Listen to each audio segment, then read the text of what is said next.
When you spend your whole life believing you're invisible, the worst part isn't being overlooked.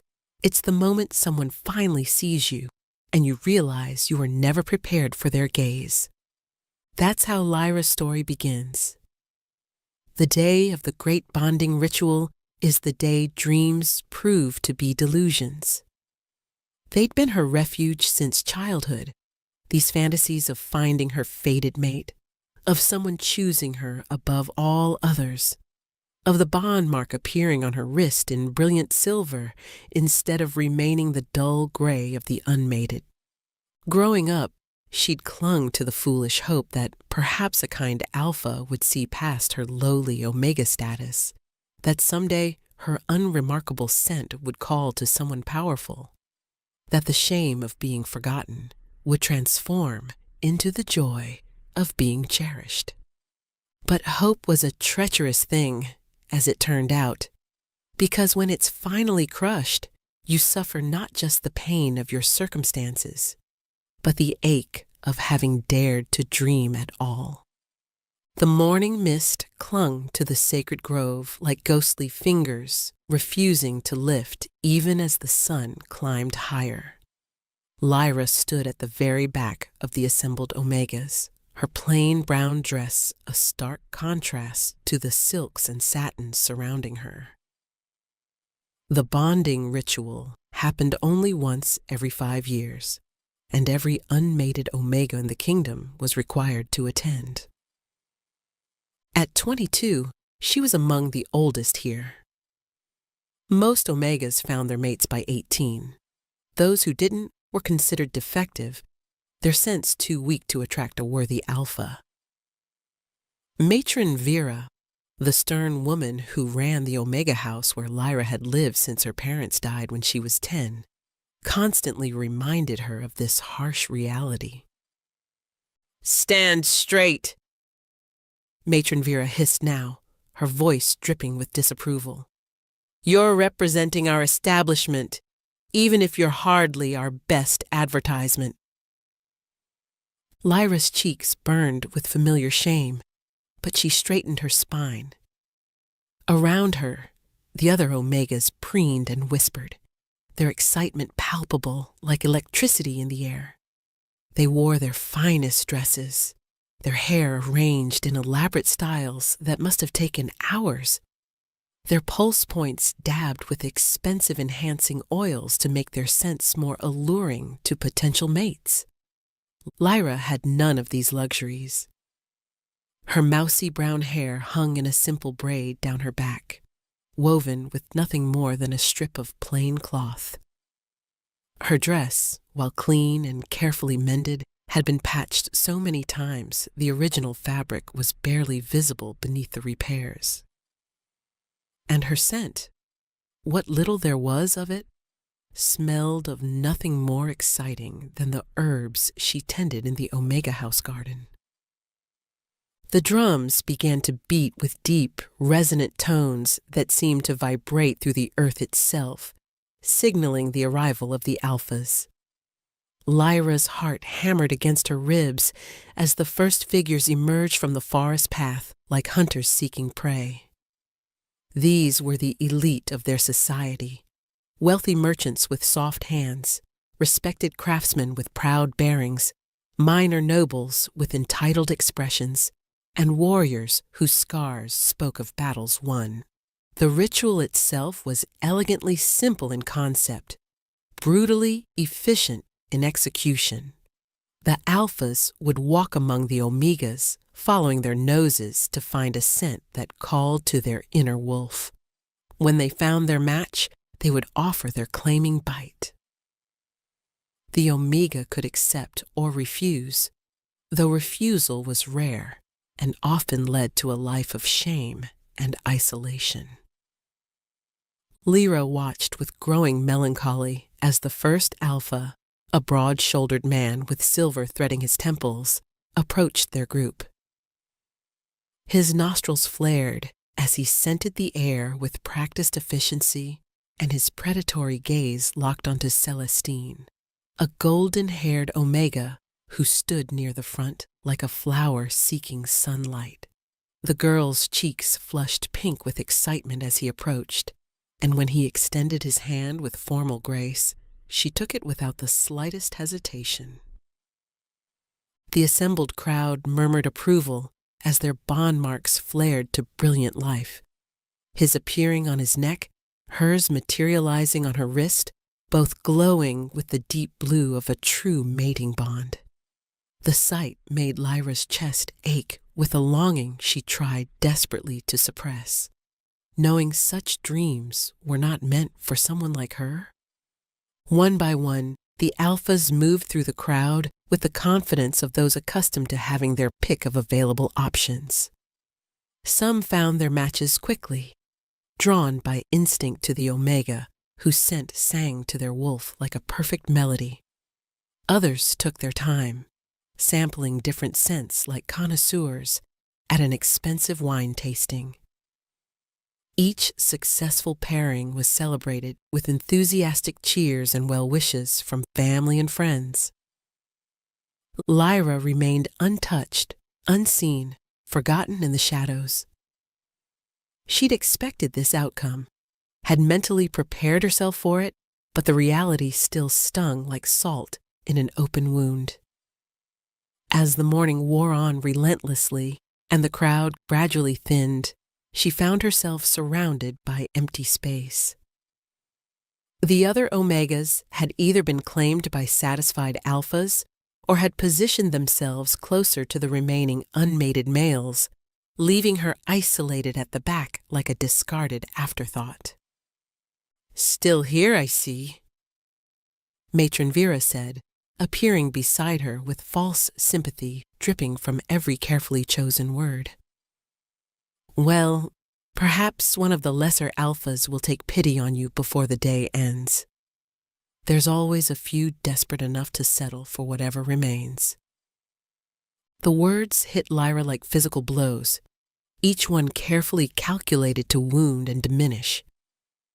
But she kept her expression neutral and composed, having learned through painful experience that showing hurt only invited more cruelty. Better to be invisible than to become a target for others' entertainment. That's when the royal trumpets sounded with fanfare that commanded immediate attention.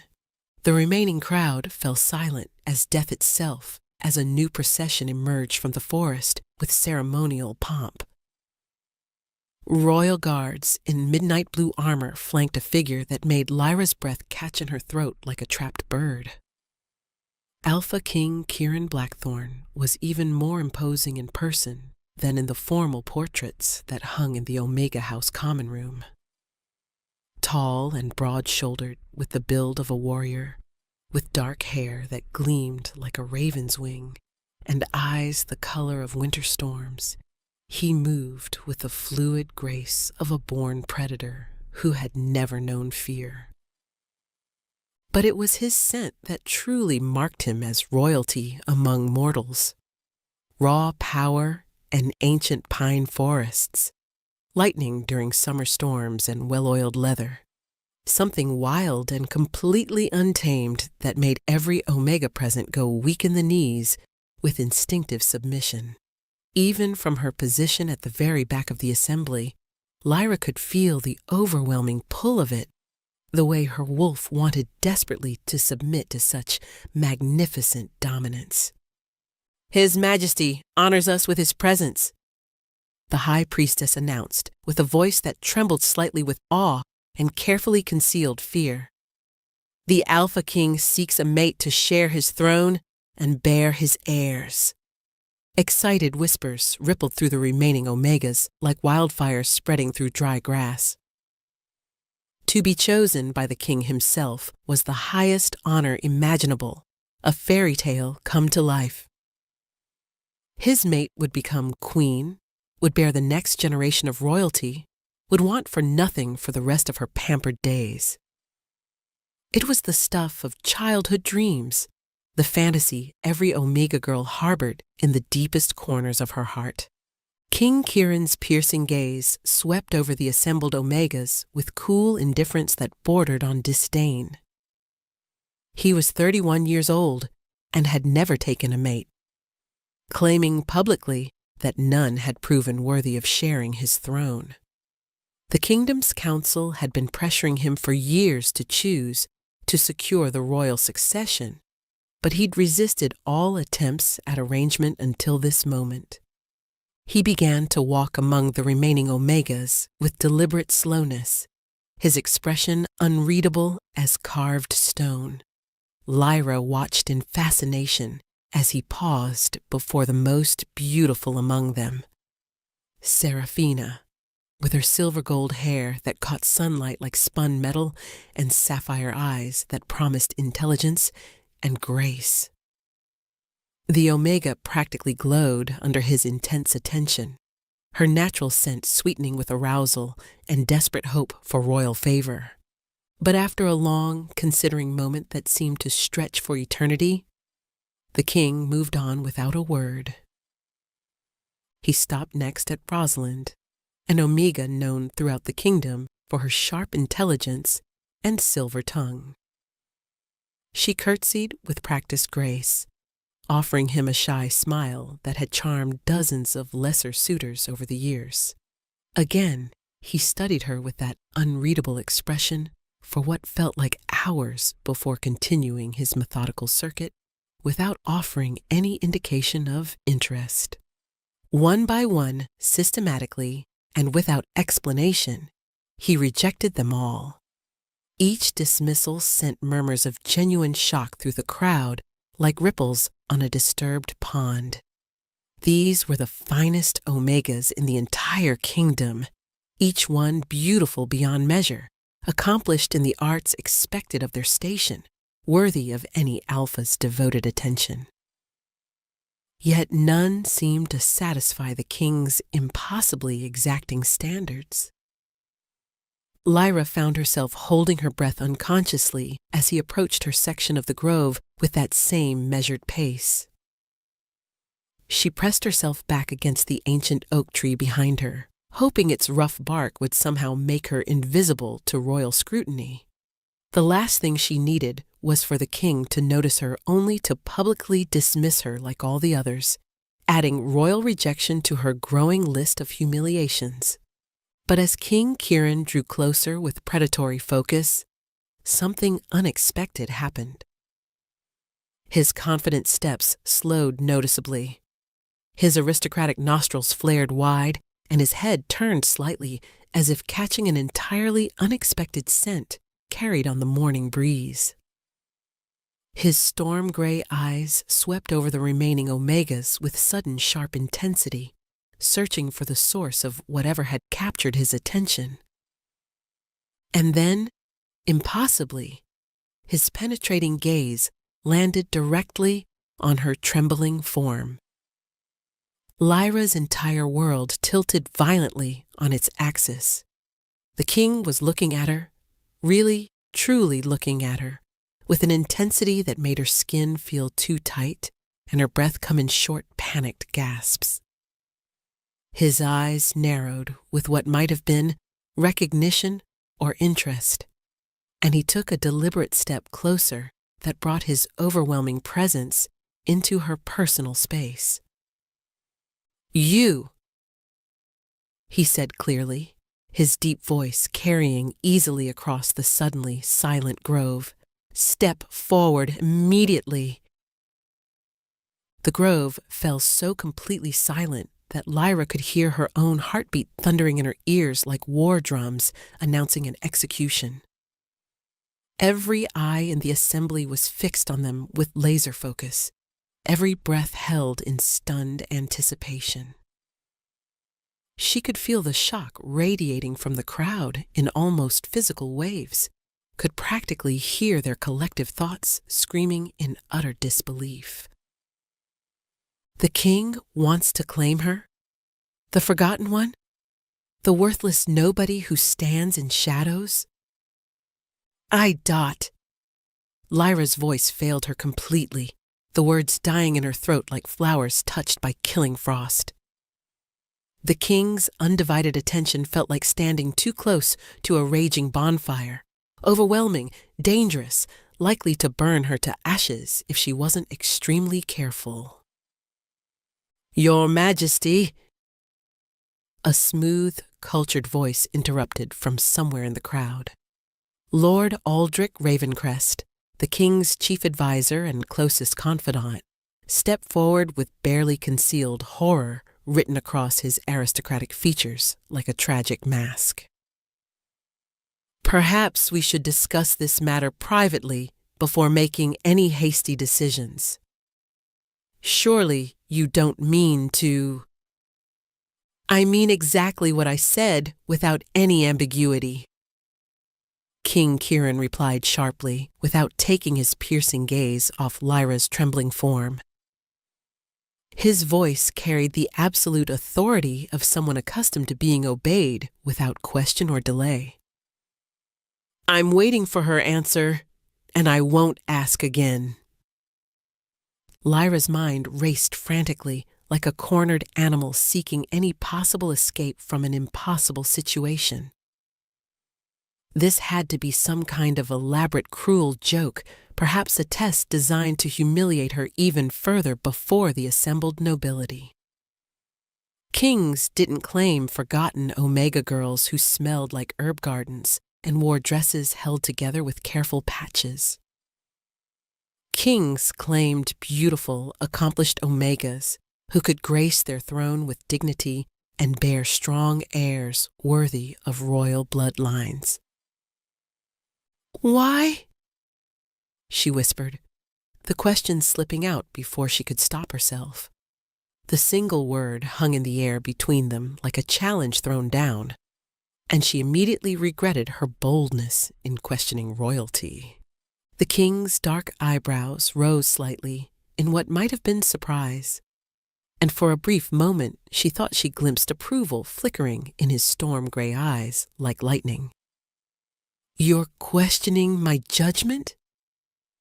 I don't understand any of this," she said, her voice growing stronger despite her overwhelming terror.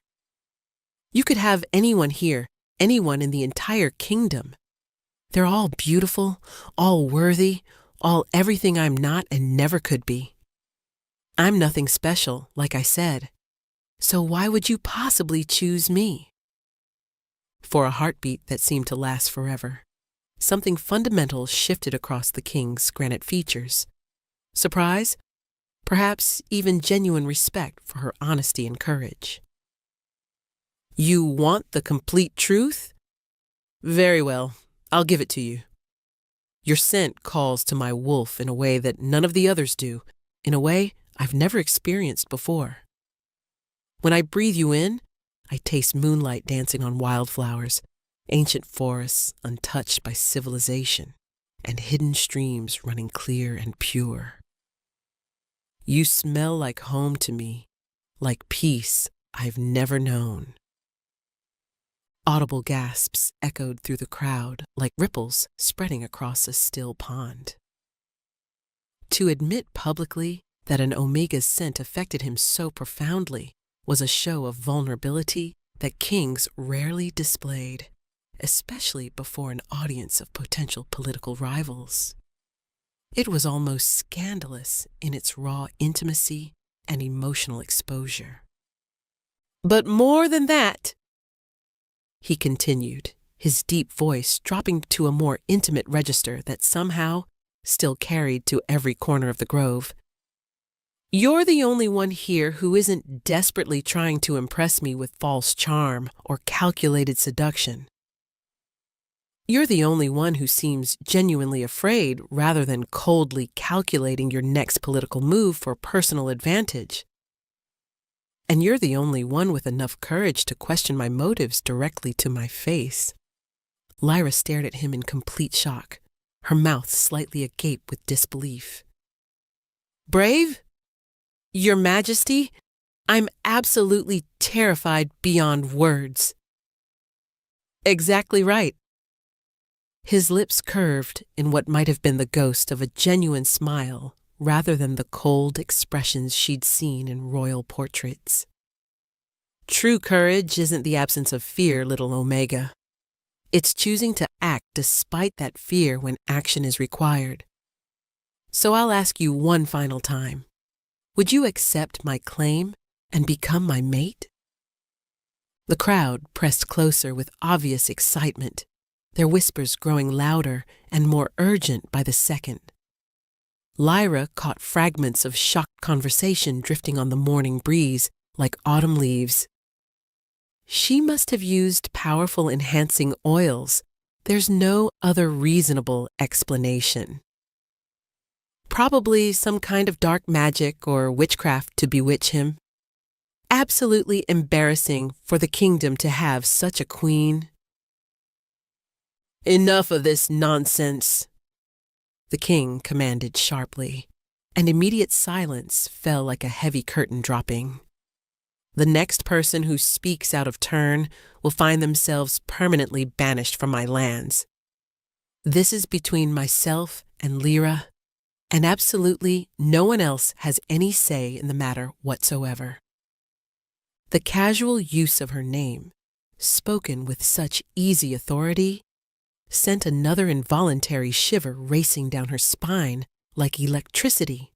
She looked around desperately at the faces surrounding them, some genuinely shocked, others clearly angry, still others calculating their next political moves with cold precision. These were the people who'd ignored her existence completely for 22 long years, who'd made her feel invisible and worthless.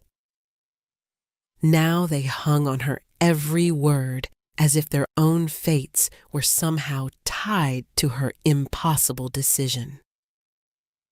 Matron Vera stood at the edge of the circle, her weathered face pale with disbelief and something that might have been genuine fear. This was the woman who'd told her just that morning that she'd be fortunate if any alpha took pity on her before the day ended. I need to know something important first, Lyra said, surprising herself with her growing boldness. The words came out steadier than she felt, though her hands trembled slightly at her sides.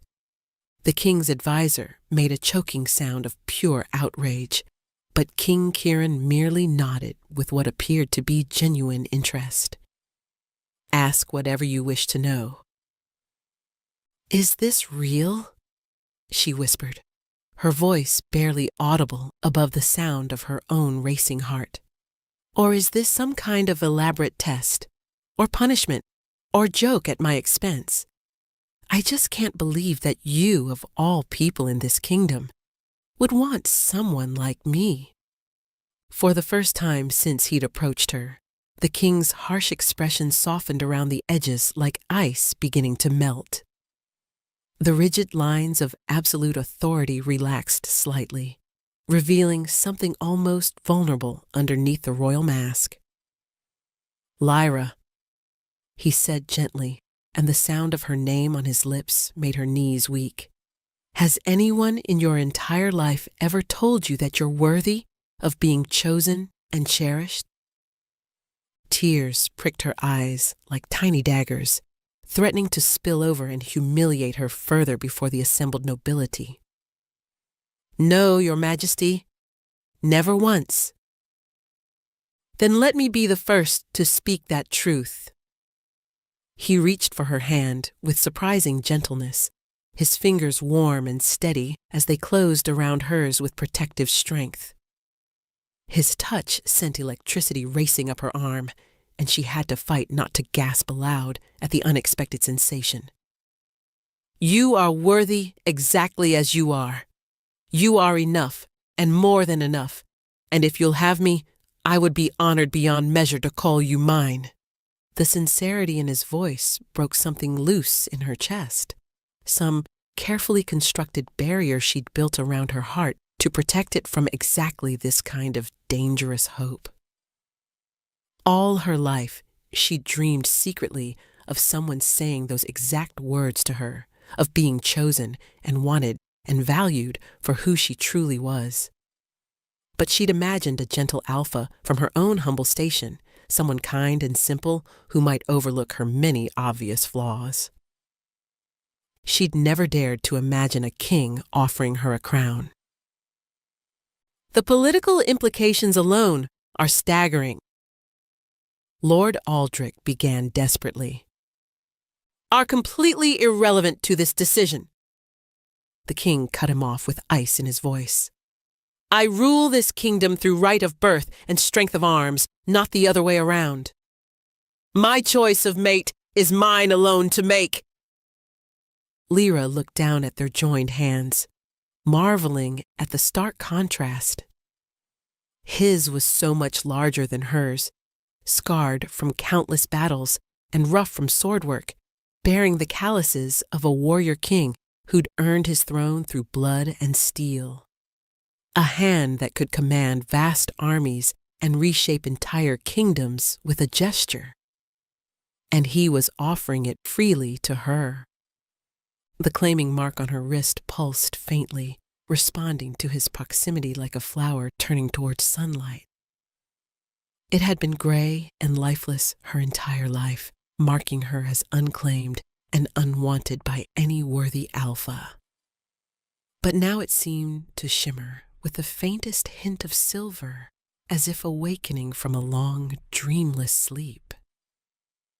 Yes, she breathed, the word escaping her lips like a prayer offered to distant gods. What was that? He asked, leaning closer so his intoxicating scent enveloped her completely. His natural fragrance made her wolf whimper with want and instinctive submission. Yes, she said more firmly, looking up into his storm-gray eyes with newfound determination. I accept your claim, Your Majesty. The king smiled then, a real smile that transformed his severe features into something absolutely breathtaking. Without breaking their locked gaze, he raised their joined hands and pressed his lips to her knuckles in a gesture both tender and unmistakably possessive. Then, by the ancient laws of our people, he announced, his voice carrying across the grove with absolute royal authority, I claim Lyra Moonwhisper as my mate and future queen. The claiming mark that blazed to life on her wrist burned like silver fire, brilliant and beautiful as it branded her permanently as his. On his neck, she could see an identical mark flaring to life, visible to all who looked upon him. The mystical bond snapped into place between them like a bridge being built, sudden and permanent and absolutely unbreakable. The crowd exploded into complete chaos, enthusiastic cheers from some, angry protests from others, shocked exclamations from all. But Lyra barely heard any of it. Her entire world had narrowed to the man standing before her, the king who'd chosen her when no one else would, who'd seen something valuable in her that she'd never recognized in herself. What happens now? She asked, still dazed by the intensity of the bond forming between them like golden threads. Now, King Kieran said, his eyes never leaving hers. You come home with me, my queen. The carriage ride to the palace felt like traveling between two completely different worlds that had never touched before. Lyra sat across from King Kieran, acutely aware of every small bump in the road, every sideways glance he sent her way, every breath they shared in the intimate confines of the royal vehicle. The claiming marks on their skin had settled into a warm, constant connection she could feel humming between them, like a living thing with its own heartbeat. The landscape outside the carriage windows gradually transformed from wild, untamed forest to carefully cultivated fields where farmers tended their crops, then to the bustling outskirts of the capital city with its crowded market squares and merchant stalls. Finally, they arrived at the palace gates themselves, where guards in pristine uniforms snapped to rigid attention. "You're unusually quiet," Kieran observed as they passed through the ornate entrance where towering iron gates worked with intricate designs opened before them like arms welcoming her home. Lyra stared out at the impossibly grand architecture, towering white spires that seemed to scrape the very sky, golden domes that gleamed like captured sunlight, and gardens so perfectly manicured they looked like living artwork. Everything was overwhelmingly beautiful, overwhelmingly expensive, overwhelmingly far removed from anything she'd ever experienced in her simple life. "I'm trying to convince myself this is really happening," she admitted softly. "Having second thoughts already?" "Every second," she said with brutal honesty, then blushed at her boldness. "I'm sorry, Your Majesty. I didn't mean to sound ungrateful for this incredible opportunity."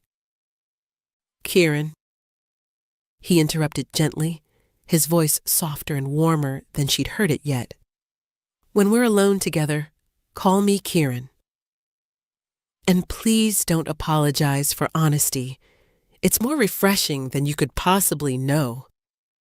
The carriage rolled to a smooth stop before the main entrance, where what seemed like dozens of servants waited in perfect military formation. As Kieran helped her down with courtly grace, Lyra caught sight of her reflection in the polished carriage window and winced internally. Her simple dress and practical braided hair looked even shabbier against the palace's overwhelming grandeur. "Lady Astrid!"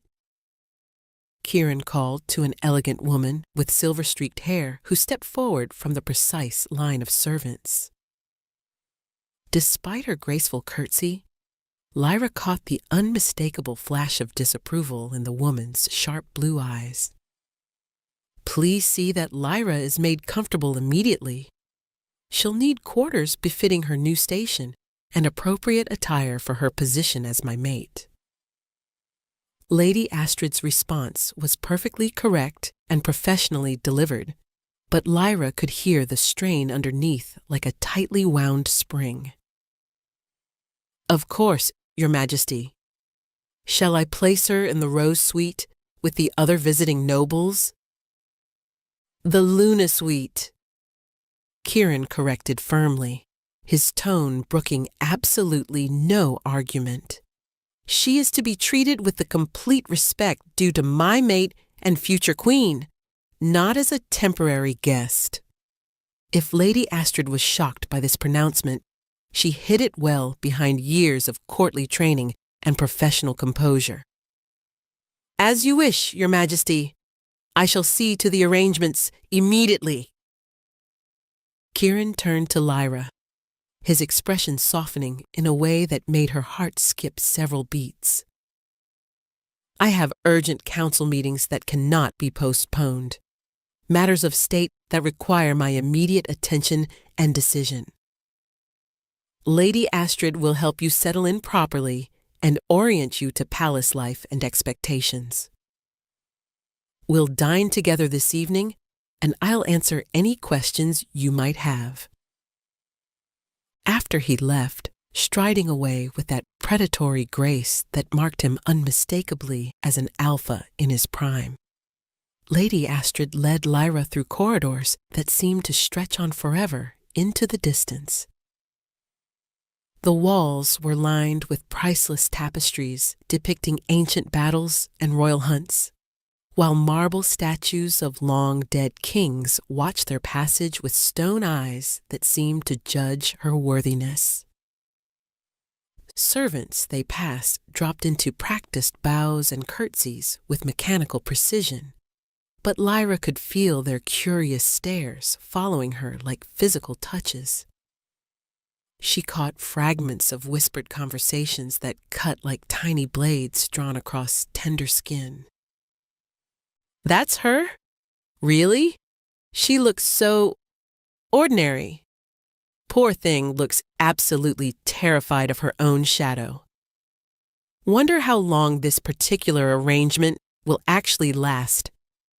Lady Astrid mentioned casually as they climbed a grand staircase with steps so wide an entire family could walk comfortably abreast. Not since the late Queen Isabel passed from the wasting sickness that claimed her life. The weight of that seemingly casual statement settled on Lyra's shoulders like a lead cloak. She was expected to fill the shoes of a queen. A real queen who'd been beloved and accomplished and worthy, not some forgotten Omega girl who'd stumbled into good fortune through sheer chance. When Lady Astrid opened the double doors to the Luna suite with ceremonial flourish, Lyra's breath caught painfully in her throat. The sitting room alone was larger than the entire Omega house where she'd spent her life, with floor-to-ceiling windows that overlooked manicured gardens stretching to the distant horizon. Fresh flowers filled crystal vases that probably cost more than most families earned in a year, and a cheerful fire crackled in a marble fireplace large enough to house a small carriage. "These will be your personal quarters until the royal wedding," Lady Astrid explained with professional efficiency, leading her through rooms that seemed designed for giants rather than mortals. "The bedroom, dressing room, private study, and bathing chamber.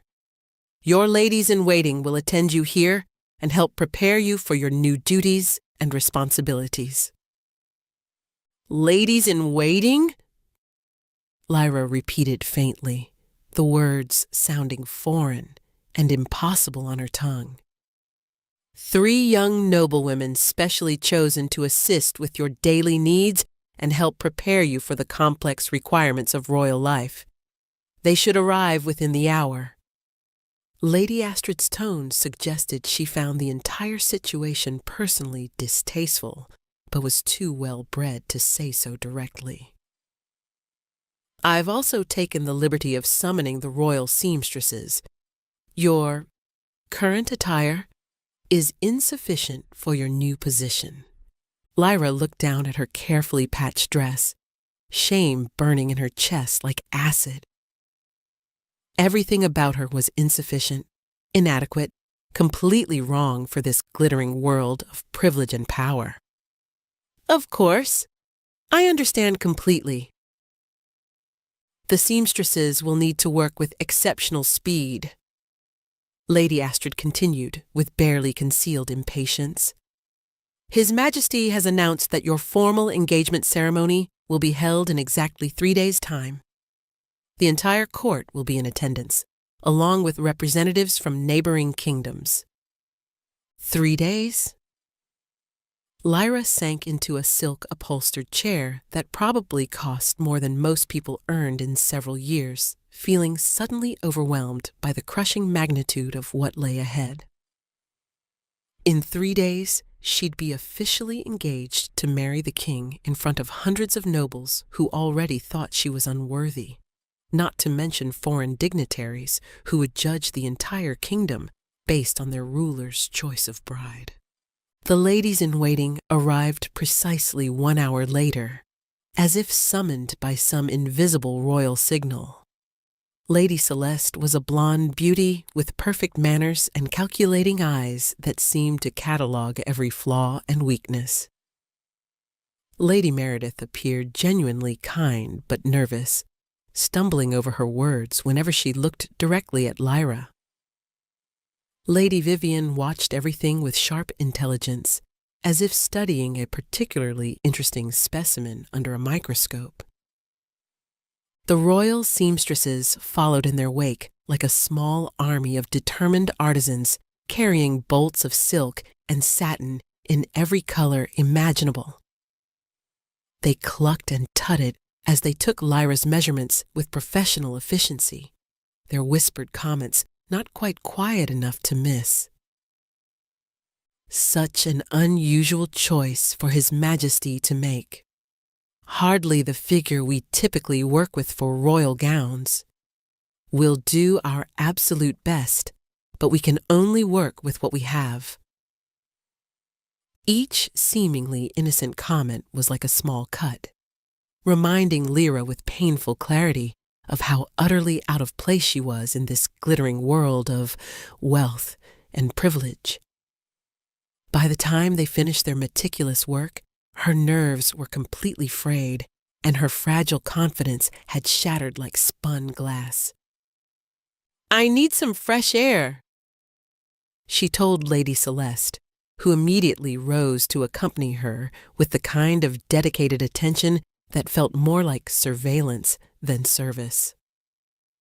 "Oh, you needn't trouble yourself," Lyra began hopefully.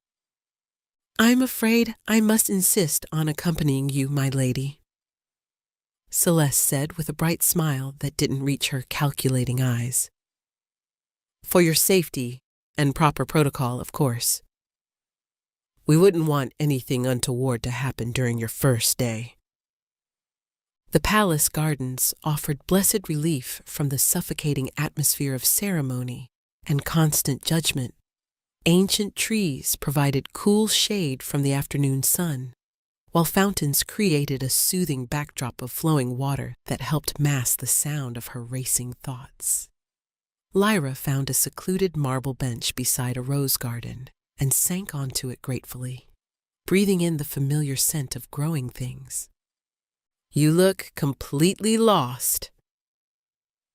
Lyra spun around in surprise to find a young man leaning against a nearby tree with casual elegance. He was handsome in a roguish way, with dark hair that looked deliberately tousled and laughing green eyes that sparkled with mischief. His clothes marked him clearly as nobility, though not of the very highest rank. "I'm sorry," she said, starting to rise with automatic deference. "I didn't realize anyone else was here. I can leave if this area is reserved. Please, don't get up on my account." He pushed off from the tree and approached with the kind of easy confidence that spoke of privilege and excellent education. "I'm Lord Marcus Thornfield, and you must be the mysterious Omega who's managed to capture our famously resistant king's heart." Heat flooded Lyra's cheeks at his direct words. "I'm Lyra. Just Lyra." Just Lyra? How refreshingly honest and unpretentious. He glanced around, noting that Lady Celeste had positioned herself within earshot, but not quite close enough to overhear their private conversation. "Tell me, Lyra, are you genuinely happy with this sudden and dramatic change in your circumstances?" The unexpected question caught her completely off guard. What do you mean, exactly?" "It's a simple question, really. You've just gone from complete obscurity to the highest position in the entire land. Most people would be dancing with joy, celebrating their incredible fortune. But you look absolutely terrified." Lyra studied his face carefully, searching for the mockery or cruelty she'd learned to expect from nobles who spoke to her. Instead, she found genuine curiosity and something that might have been sincere sympathy. "I don't know if I'm the right person for this," she admitted quietly, the words tumbling out before she could stop them. "I don't know if I can be what everyone expects." "And what, in your opinion, makes someone the right person to be queen?" "Beauty, intelligence, noble breeding, political connections, accomplishments, and education." She gestured to herself helplessly. "Everything I don't have and never will." Marcus was quiet for a long moment, considering her words with more seriousness than she'd expected from someone who seemed so carefree. "You know," he said finally, "the last queen had all of those things in abundance. Beauty that could stop conversations mid-sentence, intelligence that impressed the wisest counselors, the highest breeding in all the land, connections to every important family in the kingdom. Lyra's head snapped up with sudden interest. And she was profoundly, desperately miserable. She spent most of her marriage locked away in her chambers, slowly wasting away from loneliness and the crushing weight of everyone's expectations. His expression grew serious. Perhaps what our king needs isn't another perfect queen. Perhaps he needs someone real, someone who understands what it means to struggle. Before Lyra could respond to this startling revelation about the previous queen, the sound of approaching footsteps made them both turn. King Kieran emerged from the palace with purposeful strides, his expression shifting to something thunderous when he spotted them together in intimate conversation. "Lord Marcus?" he said, his voice carrying a dangerous undercurrent that spoke of barely leashed territorial instincts. "I wasn't aware you'd returned from your diplomatic mission to the eastern provinces." Marcus straightened, but didn't look particularly worried by the king's obvious displeasure. "Just arrived this afternoon, Your Majesty. I was introducing myself to your lovely mate and offering my sincere congratulations on your excellent choice." The possessiveness in Kieran's gaze as it moved between them was unmistakable and oddly thrilling to witness. "I'm sure you were. Perhaps you should report to Lord Aldrich about your mission's success rather than lingering in the gardens." It was clearly a dismissal couched in polite terms. Marcus bowed with exaggerated elegance. "Of course, Your Majesty. Lady Lyra, it was truly a pleasure meeting you." After he left, Kieran joined Lyra on the marble bench, his posture still rigid with barely controlled tension. "What were you discussing with Lord Thornfield?" "Nothing particularly important," Lyra said automatically, then remembered his earlier request for complete honesty. "He asked if I was happy with all this." "And what did you tell him?" She met his eyes directly, seeing the vulnerability he was trying so hard to hide behind royal composure. "I told him I was scared." "Of me?" "Of failing you. Of being a disappointment to everyone who's watching and judging." She looked down at her hands, still unable to believe they bore a queen's claiming mark. "Everyone expects me to fail, you know. I can see it in their faces, hear it in their whispered conversations." Kieran was quiet for a long moment, and when he spoke, his voice was gentler than she'd ever heard it. "Lyra, look at me." She raised her eyes to his, struck once again by how impossibly beautiful he was, like something carved from marble by master sculptors and brought to life by divine intervention. "The only opinion that truly matters is mine," he said firmly, his gray eyes intense with conviction. "And I chose you, not because you're perfect, but because when I breathe in your scent, something in my chest unclenches for the first time in years. When you look at me, I don't see calculation or ambition or political maneuvering. I see honesty, courage, and a kind of strength that can't be taught or faked." She nodded, though she wasn't entirely sure she understood what he saw in her that others missed. "Good. Now, shall we go in to dinner? I believe Cook has prepared something special in honor of your arrival." As they walked back toward the palace together, Lyra couldn't shake the feeling that she was walking toward either her greatest triumph or her most spectacular failure. In 3 days, she'd be officially engaged to this man, this king, who seemed to see something in her that she'd never seen in herself. She only hoped she could find a way to live up to whatever it was he saw, before the weight of everyone's expectations crushed her completely. The engagement ceremony was a glittering spectacle that felt more like a public execution to Lyra's overwhelmed senses. She stood beside Kieran on the palace's grand balcony, wearing a gown of midnight blue silk that the royal seamstresses had worked around the clock to complete.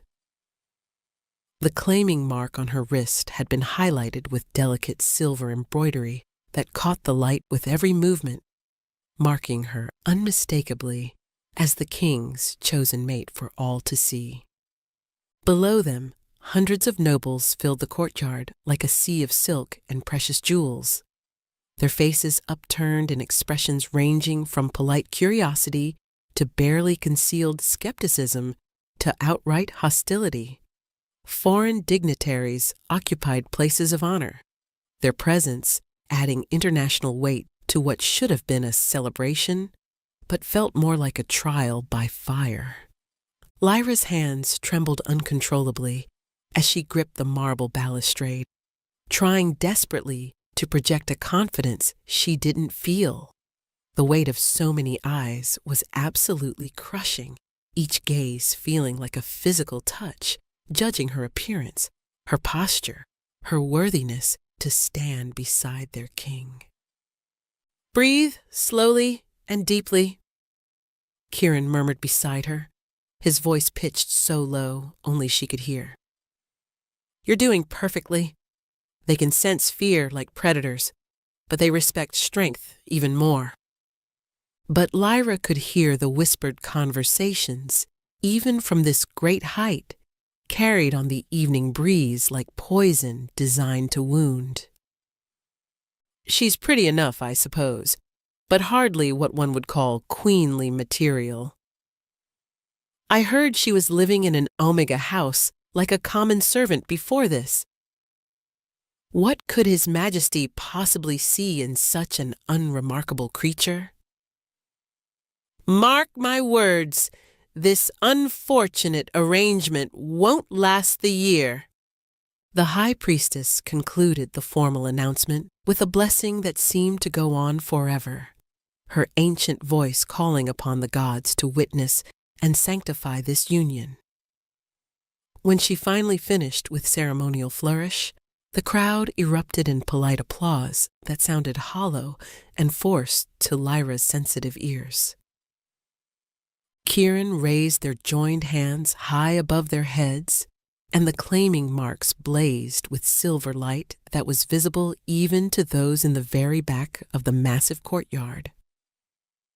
"My lords and ladies," his voice carried across the space with absolute royal authority, "I present to you my chosen mate and your future queen, Lady Lyra Moonwhisper." More applause followed, though Lyra noted with growing unease how many faces below remained stony and completely unconvinced. As they turned to go back inside the palace, she caught sight of a familiar figure in the crowd. Matron Vera, wearing her finest dress, but still looking thoroughly out of place among the wealthy nobility. The woman who had raised her with constant criticism and disappointed sighs now stood, watching her ward become a queen. Their eyes met for a brief moment across the distance, and Lyra saw something she'd never seen before in Matron Vera's weathered expression. Regret, perhaps, or the dawning realization that she'd been terribly wrong about the girl she'd dismissed as worthless. The reception afterward proved even more challenging than the ceremony itself. Lyra found herself surrounded by nobles who smiled with their mouths, while their eyes remained cold and calculating. They asked pointed questions about her background, her education, her plans for the kingdom, all carefully designed to highlight her inadequacies and expose her as the fraud they believed her to be. "Tell me, Lady Lyra," said Duchess Evelyn Fairfax, a woman whose beauty was as sharp and cutting as her silver tongue. "What experience do you have in managing a royal household? The late Queen Isabel oversaw 17 different departments and maintained personal correspondence with diplomatic contacts across 6 kingdoms. I'm sure I have much to learn," Lyra replied carefully, feeling heat creep up her neck like a spreading rash. Every word felt like a confession of her complete inadequacy. "Indeed," the Duchess agreed with false sweetness that dripped like honey-coated poison. "Perhaps you might benefit from studying Queen Isabel's extensive personal journals. She was quite meticulous in documenting proper royal protocols and expectations." Before Lyra could respond to this thinly veiled insult, another voice cut through the conversation like a blade through silk. "Duchess Fairfax." Lord Marcus appeared at Lyra's elbow with perfect timing, offering the Duchess a charming smile that somehow managed to seem genuinely threatening. "How lovely to see you spreading your particular brand of wisdom and encouragement. Tell me, how is your eldest son faring these days? Still struggling with those unfortunate gambling debts, I hear?" The Duchess's face paled visibly beneath her carefully applied cosmetics.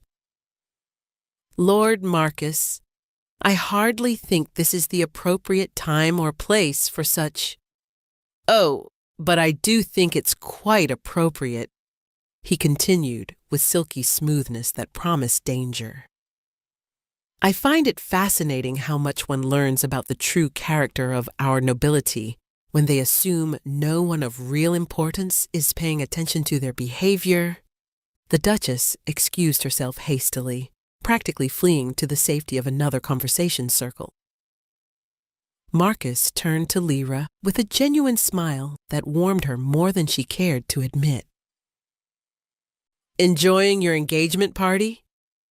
he asked with barely suppressed amusement. "Immensely," Lyra replied dryly.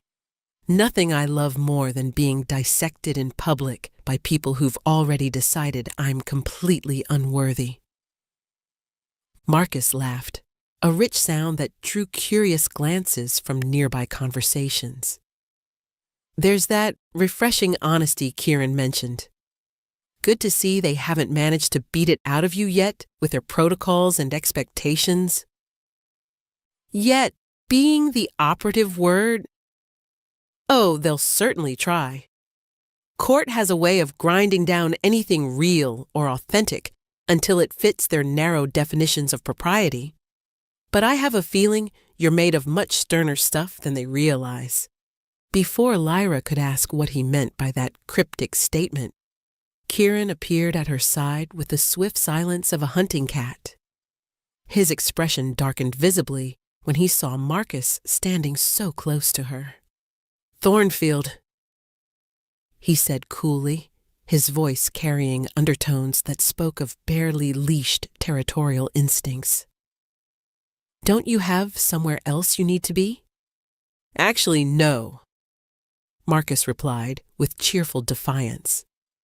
"I was just telling your lovely mate how much I admire her resilience in the face of these political vultures.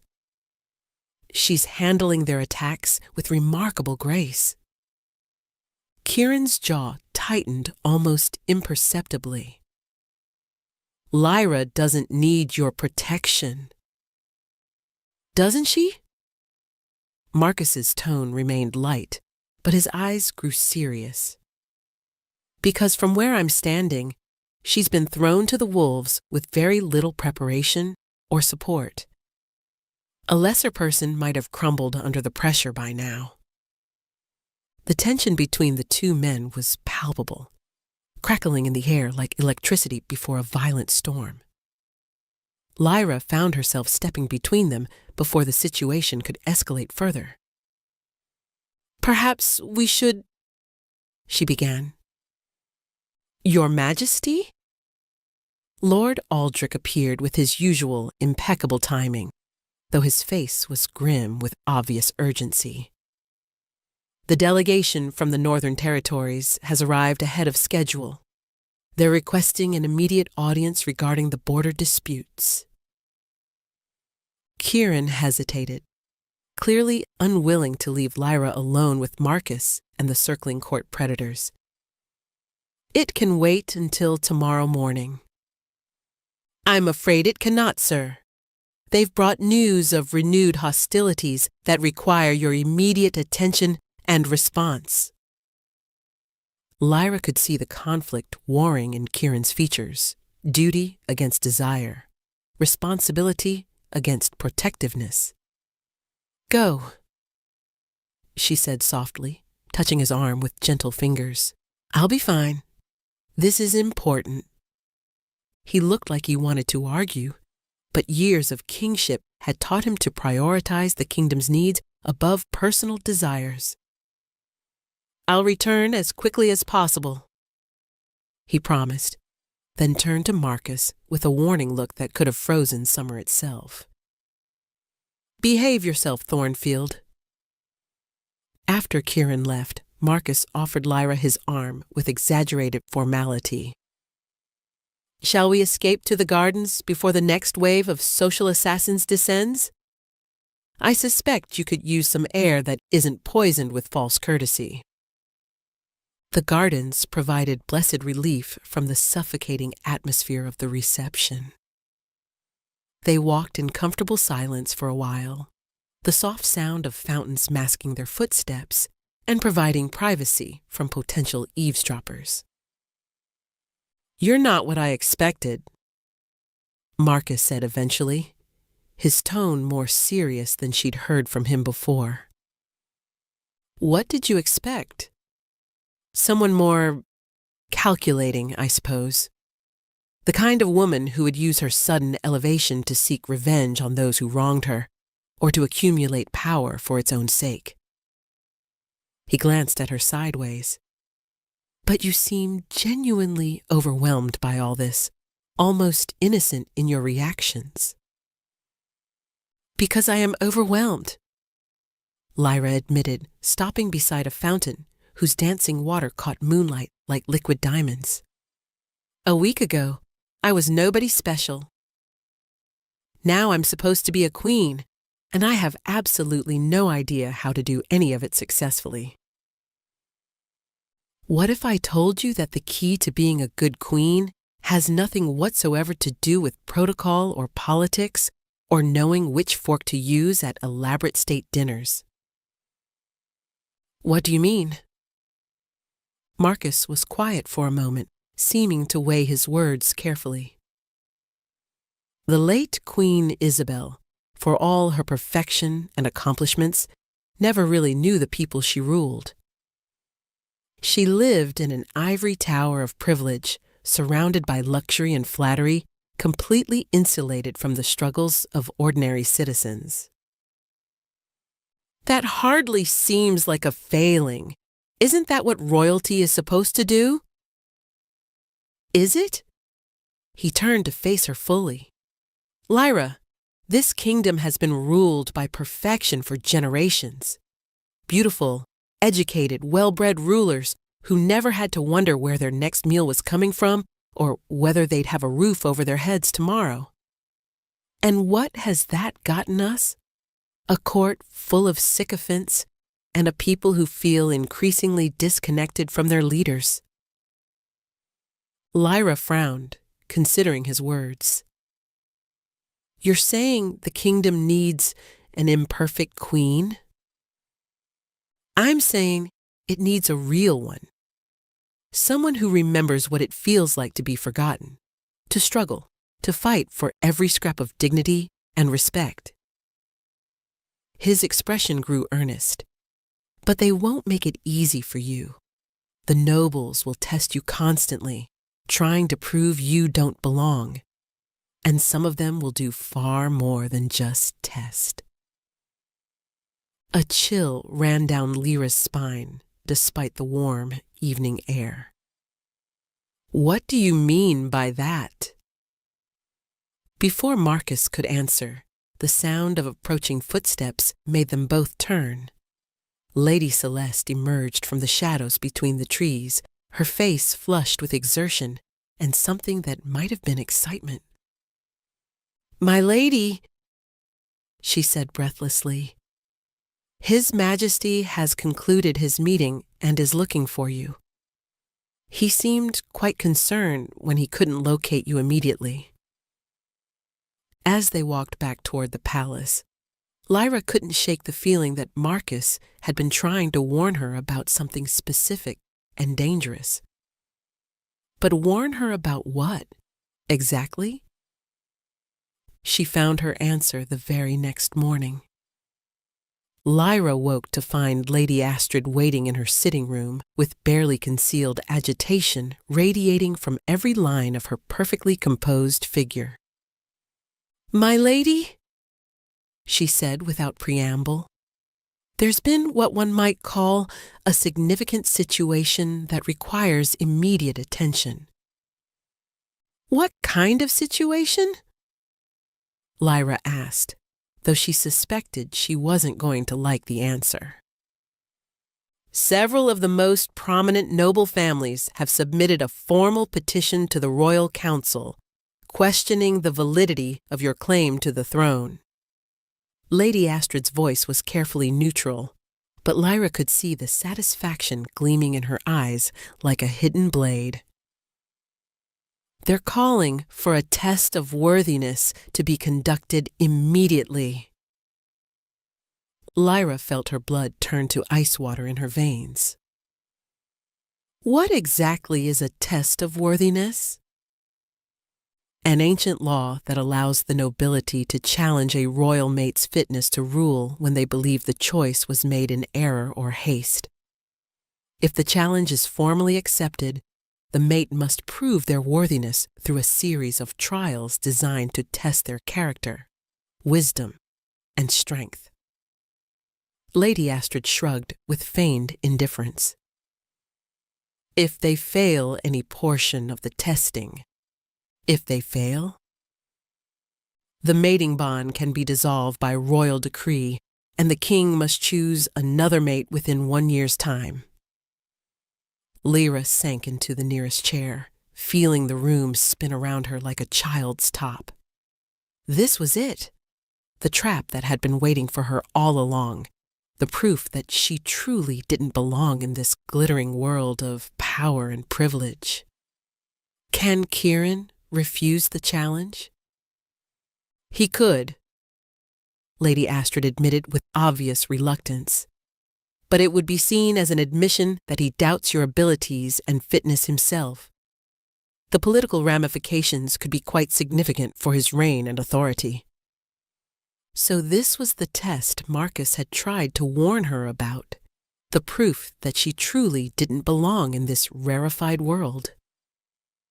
Lyra closed her eyes, feeling the familiar weight of inevitability settling on her shoulders like a lead shroud. "When will the king make his decision?" she asked quietly. "He's meeting with the full council at this very moment, my lady." Lyra nodded numbly, though inside she felt like screaming. She'd known this fairy tale was too good to be true, too perfect to last. Kings didn't really choose forgotten Omega girls from the dregs of society, and when they did, there were always consequences to pay. But as she sat there drowning in self-pity and despair, something Marcus had said the night before echoed in her mind with stubborn persistence. "I have a feeling you're made of much sterner stuff than they realize." Maybe she was. Maybe it was finally time to find out exactly what she was made of. The forgotten Omega girl was about to discover just how much fight she actually had in her. Kieran found her in the garden where they'd first walked together, sitting on the same marble bench where she'd confessed her deepest fears about inadequacy and belonging. He approached slowly, his expression unreadable as carved stone, and Lyra's heart sank like a stone dropped in deep water. She could see the decision written in his rigid posture before he even opened his mouth to speak. "You accepted the challenge," she said quietly, the words tasting like ashes on her tongue. He sat beside her with careful deliberation, close enough that she could feel the warmth radiating from his powerful body like heat from a forge. "I had to accept it, Lyra. I had no real choice in the matter." "No, you didn't have to." She turned to face him fully, studying the sharp, aristocratic angles of his face in the morning light. "You could have refused outright. You could have protected me from this public humiliation. And spent the rest of our lives, however long they might be, dealing with constant whispers that I knew you were unworthy but was too besotted to admit it." His voice was rough, with barely controlled emotion. "Lyra, you don't understand the political realities at play here. If I had refused the challenge, they would have spent every single day of our marriage waiting for you to fail, questioning every decision you made, undermining your authority at every possible turn." She wanted to argue with his logic, but she could see the painful truth in his reasoning. "What exactly are the trials I'll face?" 3 tests conducted over 3 consecutive days. First, a formal demonstration of intellect and wisdom before the assembled court. Second, a test of character and compassion involving real judgments that will affect our citizens' actual lives. Third, ... He hesitated, and she could see reluctance in every line of his body. "Third what, Kieran?" "A trial by combat to prove your strength and worthiness in battle." Lyra's stomach dropped like a stone falling into an abyss. "Combat? But I'm an Omega with no training in weapons or fighting. I wouldn't last 30 seconds against any real warrior." "The ancient law allows for a champion," Kieran interrupted quickly, relief evident in his voice. "You can choose someone to fight in your name and on your behalf. And if my chosen champion loses the combat?" The silence that stretched between them was answer enough. Death, failure, the end of everything they'd barely begun to build together. "Who's organizing and overseeing these trials?" she asked, though she suspected she already knew the answer. "A council of 5 noble families, led by Duke Reginald Blackwood." Kieran's expression darkened like a storm cloud gathering on the horizon. "He's opposed my rule since the day I took the throne. This challenge is as much about undermining my authority as it is about testing your worthiness." Lyra nodded grimly, pieces of the political puzzle clicking into place with ominous clarity. "He wants to choose your queen himself, doesn't he?" "He wants to choose everything himself," Kieran corrected with bitter accuracy. "But that's not your concern or burden to bear. Your focus should be entirely on preparing for the trials ahead." They sat in contemplative silence for several long moments, the weight of the coming challenges pressing down on them both like a physical force. Birds sang in the trees overhead, oblivious to the human drama unfolding beneath their branches.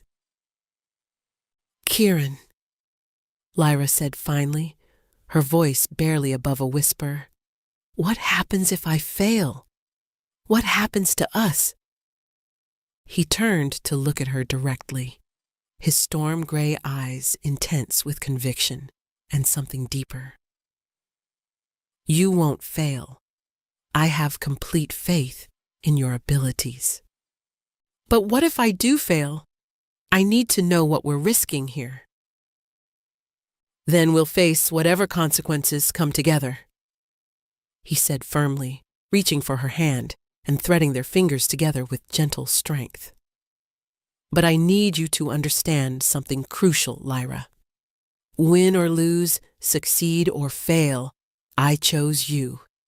And I will continue choosing you every single day, whatever the cost to my crown or kingdom. The first trial was held in the Great Hall, with representatives from every major noble house in attendance like witnesses to an execution. Lyra sat at a polished oak table in the center of the vast room, feeling like a specimen under a microscope being examined by hostile scientists.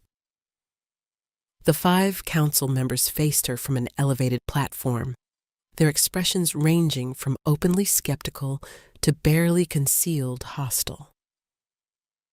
Duke Blackwood, a silver-haired man with cold blue eyes that reminded her of winter ice, served as the chief questioner and judge. Lady Lyra, he began, his voice carrying clearly through the hall with practiced authority. You stand before this distinguished assembly as our king's chosen mate, yet you demonstrably lack the traditional qualifications for such an exalted position. Please explain to this gathering why you believe yourself capable of ruling this ancient and proud kingdom. Lyra had expected this exact question and had spent the previous sleepless night crafting her response with meticulous care. Your Grace? She said, surprised by how steady her voice sounded. I believe that the true ability to rule comes not from the circumstances of one's birth or breeding, but from understanding the genuine needs of the people you're sworn to serve. I may lack formal education and noble blood, but I have lived among those who struggle daily to survive, who work with their hands to build something meaningful, who worry constantly about their next meal and their children's futures. That experience has taught me compassion, resilience, and the true value of honest work. Qualities I believe are absolutely essential in any leader worth following. A murmur of interest ran through the assembled crowd like ripples on a pond. Duke Blackwood's expression remained unchanged, carved from stone. Pretty words delivered with surprising eloquence, he said dismissively, his tone dripping with condescension. But ruling a kingdom requires far more than simple empathy or good intentions. It demands intelligence, strategic thinking, the ability to make difficult decisions that may harm some to benefit many. Give us a concrete example of a time when you demonstrated these crucial leadership qualities. Lyra's mind raced frantically through her unremarkable life, searching desperately for something that would impress these powerful people who held her fate in their manicured hands. Then she remembered the fever outbreak, and suddenly she knew exactly what to say. 3 years ago, she began, her voice growing stronger with conviction. There was a deadly fever outbreak in the lower district where our Omega House was located. The city physicians refused to come because they claimed it was too dangerous and the affected people couldn't afford their considerable fees anyway. She could see she had captured their attention now, their faces focused on her words with genuine interest. Matron Vera strictly forbade any of us from leaving the house, but I couldn't stand by and watch people suffer and die when I might be able to help. So I snuck out against direct orders and spent 3 weeks organizing the healthy residents to care for the sick, establishing a systematic approach for distributing precious food and clean water, and using herbs from my garden to create remedies based on old knowledge passed down through generations. We saved dozens of lives using nothing but determination and whatever resources we could gather through our own efforts. And this demonstrates genuine leadership. How? Exactly? Duke Blackwood pressed with obvious skepticism. Because I made critical decisions when no one else would step forward. I took personal responsibility for people's lives and well-being, organized limited resources with maximum efficiency, and found creative solutions to seemingly impossible problems. The only real difference between that situation and ruling a kingdom is the scale of the challenge. This time, the murmur from the crowd was significantly louder, and Lyra caught several approving nods from unexpected quarters. Duke Blackwood's jaw tightened almost imperceptibly, the first crack in his composed facade. The questioning continued relentlessly for nearly 3 hours, covering everything from complex trade policies to delicate diplomatic protocol. Some questions Lyra answered brilliantly, drawing on common sense and her natural observations of human nature. Others exposed her lack of formal education painfully, making her feel foolish and inadequate before the assembled nobility. But gradually, almost imperceptibly, she began to notice something remarkable happening. The crowd's initial skepticism was slowly shifting like sand in an hourglass. When she admitted honestly that she didn't know something, but explained clearly how she would learn and seek guidance, people nodded with what appeared to be approval. When she offered practical, compassionate solutions to theoretical problems, she saw genuine respect dawning in previously hostile faces. The final question came from Countess Morwen, a sharp-eyed woman who'd remained completely silent until this crucial moment. "Lady Lyra," she said with crisp precision, "if you discovered that a decision made by the king was actively harming the people of this kingdom, would you have the personal courage to oppose him publicly, even knowing the potential consequences?" The entire hall fell silent as death itself. This was clearly an elaborate trap, carefully designed to force her to either admit she would undermine her own mate or prove she lacked the moral backbone to stand up for what was right when it truly mattered. Lyra looked up at Kieran, who sat in the royal box watching with an expression that revealed nothing of his thoughts. Then she turned back to face the Countess with newfound determination. "I would speak with him privately first," she said clearly, her voice carrying to every corner of the vast hall. Marriage is supposed to be a true partnership, and partners should discuss their disagreements in private before involving others or making public spectacles. But if I truly believed he was wrong, and private discussion failed to change his mind or his course, then yes, I would stand up publicly for what I believed was right, regardless of any personal cost to myself or consequences for my position. Because my duty to the people of this kingdom must always come before my own comfort, convenience, or even safety. The silence that followed stretched like a taut bowstring for what felt like hours. Then Kieran began to clap, slowly and deliberately, the sound echoing through the hall like thunder. Gradually, others joined in until the entire assembly was applauding with what sounded like genuine enthusiasm. Duke Blackwood's face remained stone as he announced through gritted teeth, "The first trial is now concluded. The council will deliberate immediately and announce our decision this evening."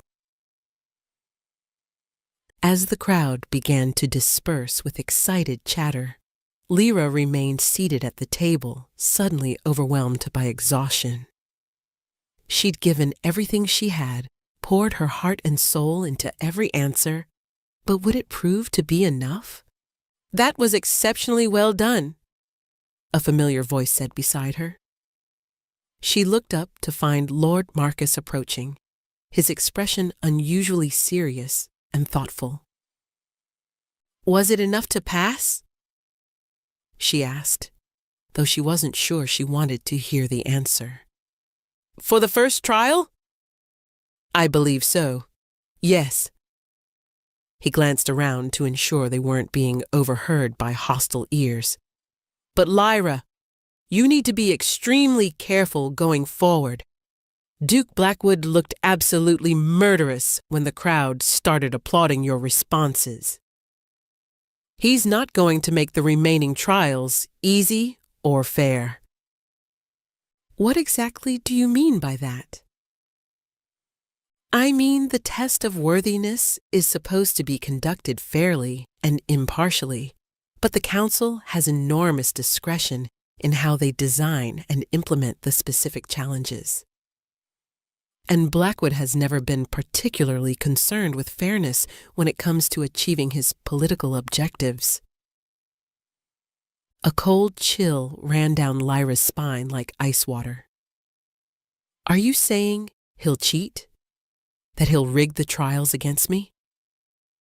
"I'm saying he'll do absolutely whatever it takes to see you fail spectacularly and publicly. And you need to be fully prepared for that harsh reality." That evening, after what felt like an eternity of waiting and worrying, the council finally announced their decision. Lyra had passed the first trial by the narrow margin of 3 votes to 2. Duke Blackwood and Lord Pemberton had voted against her, but the other 3 council members had been sufficiently swayed by her performance to support her advancement. 1 trial down, 2 more to go.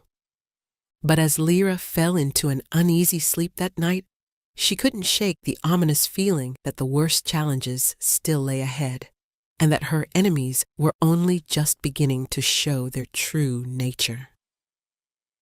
The second trial took place in the city's main square, where a crowd of common people had gathered alongside the usual assembly of nobility. For the first time since this ordeal began, Lyra felt a genuine spark of hope. These were her people, the forgotten ones she understood better than anyone in the palace ever could. She stood before the raised platform where the council sat in judgment, their faces bearing expressions of grim determination. Duke Blackwood's satisfaction was poorly concealed as he explained the challenge that would determine her fate. "The test of character," he announced to the assembled masses, "will demonstrate whether Lady Lyra possesses the compassion and wisdom necessary to rule justly over all our people. She will be presented with 3 real scenarios, each requiring her to make a difficult decision that will affect the actual lives of our citizens." Lyra's palms grew damp with nervous perspiration, but she forced herself to stand tall and project confidence she didn't truly feel.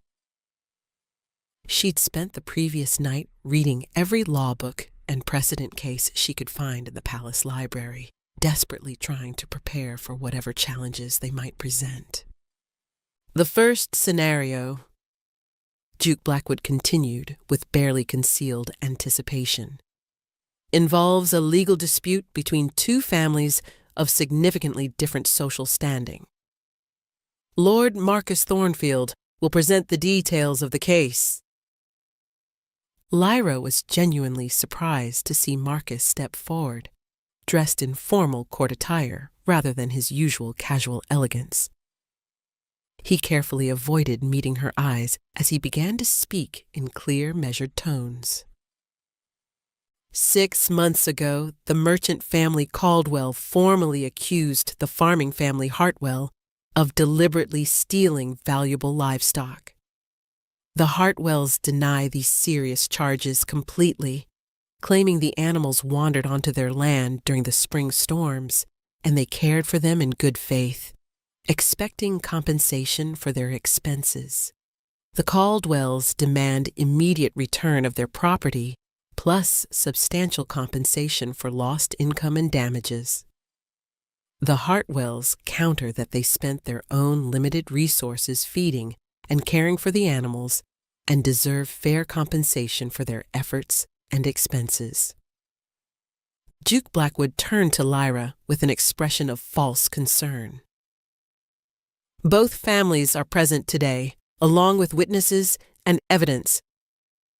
You must hear their complete testimony and render final judgment. Your decision will be legally binding and cannot be appealed through any other court. Lyra's heart sank as the full weight of responsibility settled on her shoulders. This wasn't a theoretical exercise or practice scenario. These were real people whose livelihoods and futures hung in the balance of her decision. The Caldwells spoke first, represented by Thomas Caldwell, a well-dressed merchant with soft hands and an authoritative manner that spoke of wealth and privilege. He described how 3 of his prized breeding sheep had mysteriously disappeared from his supposedly secured pen during the night, only to be discovered days later on the Hartwell farm, healthy and well-fed. They claim the animals simply wandered onto their land, he said, his voice dripping with disdain and accusation. But everyone with any sense knows that sheep don't break out of properly secured and maintained pens on their own. These people are nothing but common thieves who saw an opportunity and took it. The Hartwells presented a dramatically different version of events. William Hartwell, a weather-beaten farmer with calloused hands and dirt permanently embedded under his fingernails, spoke quietly, but with firm conviction. "Your ladyship," he said with simple dignity, "we found those sheep wandering loose and frightened in our fields 3 full days after the terrible spring storms that damaged property throughout the region. Our own fence was badly damaged in the same storms. Many animals got loose that week throughout the area. We took them in out of Christian kindness, fed them our own precious grain, gave them shelter and care. When Master Caldwell came looking several days later, we were more than happy to return them, but we asked for fair compensation for the feed and care we'd provided. That's only reasonable and just." His wife, Mary, stepped forward, clutching a carefully maintained ledger with hands that shook slightly. "I kept detailed records of everything we spent caring for those animals, my lady. We're not wealthy people by any measure. That grain cost us dearly, and we can ill afford such unexpected expenses." Lyra studied both families carefully, noting the obvious differences in their circumstances and bearing. The Caldwells were clearly prosperous, their clothes fine, and their manner confident with the assurance that comes from never knowing want. The Hartwells were just as clearly struggling, their clothes carefully patched, and their faces bearing the lines of constant worry and hard physical labor. But she also noticed something more subtle and telling. The Hartwells' children stayed close to their parents, well-behaved but relaxed and comfortable. The Caldwell children stood rigidly at attention, as if afraid to move or speak without explicit permission. "Master Caldwell," Lyra said carefully, "you mentioned that your pen was properly secured against escape. Yet you also acknowledged that this incident occurred during the violent spring storms. Was your property damaged at all during those storms?" Caldwell's jaw tightened with obvious irritation. "There was some minor damage, perhaps, but that's completely irrelevant to the matter at hand. These people are known thieves." "Known thieves?" Lyra repeated sharply. "You have documented evidence of previous thefts committed by the Hartwell family?" "Well, no direct evidence, perhaps, but everyone in the area knows their reputation."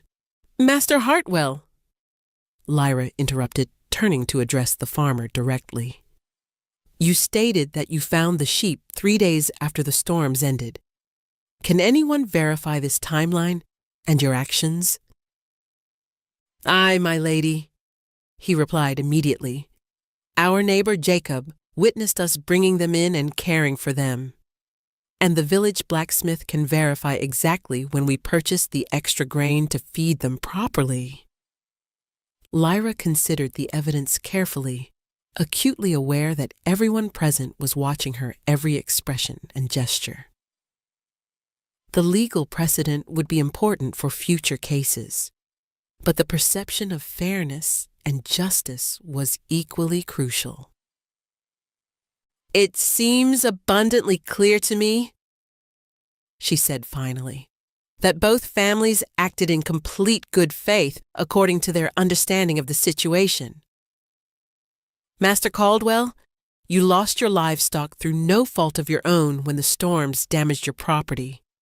Master Hartwell, you provided care and shelter for lost animals at considerable personal expense, as any good neighbor and decent person should do."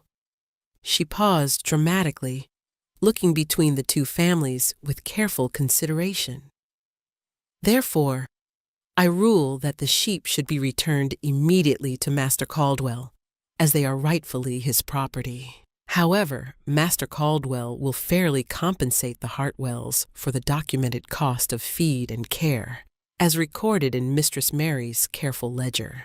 Additionally, both families will work together to repair the storm damage to their respective properties, because neighbors should support each other in times of need, rather than seeking to profit from misfortune."